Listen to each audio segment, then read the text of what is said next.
Cirebon adalah salah satu kota yang terletak di Jawa Barat. Dahulu kala Cirebon dikenal sebagai sebuah kerajaan bercorak Islam ternama di Pulau Jawa, yang disebarkan oleh para sultan dan sunan dari 4 keraton yang ada. Kata Cirebon berasal dari kata caruban, artinya campuran. Masyarakatnya merupakan campuran dari berbagai suku, agama, ras, dan golongan.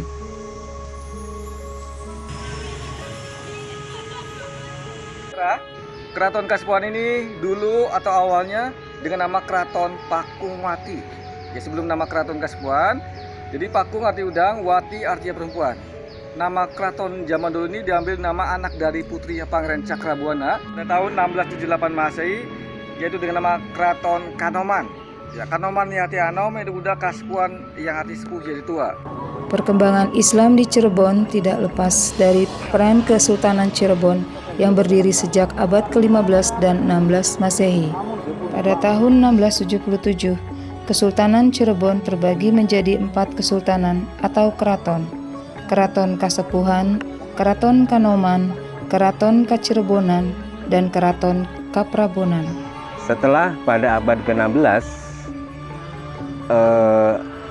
terbentuklah regenerasi Sunan Gunung Jati yang bernama Pangeran Badridin menciptakan Kesultanan Keraton Kanoman.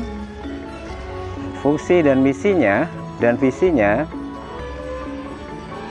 dengan membentuk suatu kesultanan ini, dengan membangun Kesultanan Keraton Kanoman ini, misinya adalah melanjutkan syiar Islamnya Rasulullah Shallallahu Alaihi Wasallam dan melanjutkan syiar Islamnya Syekh Syarif Hidayatullah.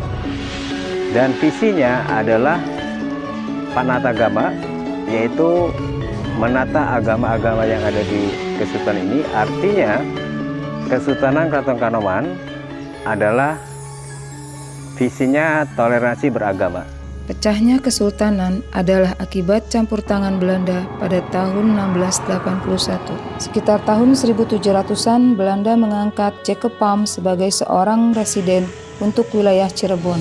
Di saat inilah kekuasaan kesultanan di Cirebon mulai habis. Untuk saat ini, untuk masalah teknis syiar Islam itu dengan mengembangkan apa yang dipakai oleh zaman dulu. Kalau zaman dulu kan secara syiar Islam itu bukan pakai ceramah, bukan pakai dakwah, jadi tidak connect karena dulu itu lingkungannya non-Islam dan beragama Hindu-Buddha. Masih Islam itu minoritas, sulit menyampaikan dakwah, sulit menyampaikan ceramah kepada lingkungan. Teknis apa yang dipakai zaman dulu itu untuk menyebarkan agama Islam? Jadi pakai seni dan budaya. Begitu orang melihat seni dan budaya tersebut, kayak modelnya seni tari, seni gamelan, dan seni wayang. Pasca kemerdekaan pun peran kesultanan semakin meredup. Pelan tapi pasti fungsinya tidak lagi sebagai pusat pemerintahan dan penyebaran agama Islam seperti dulu. Beberapa keraton bahkan berjuang menghidupi dan membiayai dirinya sendiri tanpa bantuan pemerintah. Karenanya dibutuhkan peran dan bantuan pemerintah pusat dan daerah guna merevitalisasi dan melestarikan warisan agung bangsa Indonesia ini, khususnya bagi masyarakat Cirebon. Itu sangat sulit sekali, sedangkan segala sesuatu bentuk kalau sudah jalannya sudah ketutup itu tidak bakal hidup, tidak bakal maju.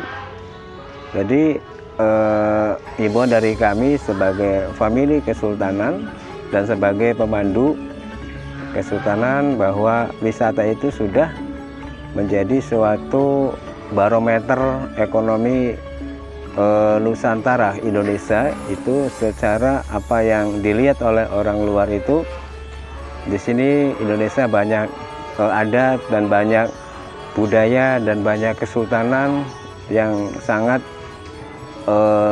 dinanti-nanti oleh negara luar, pengen melihat kesultanan-kesultanan seluruh Nusantara ini.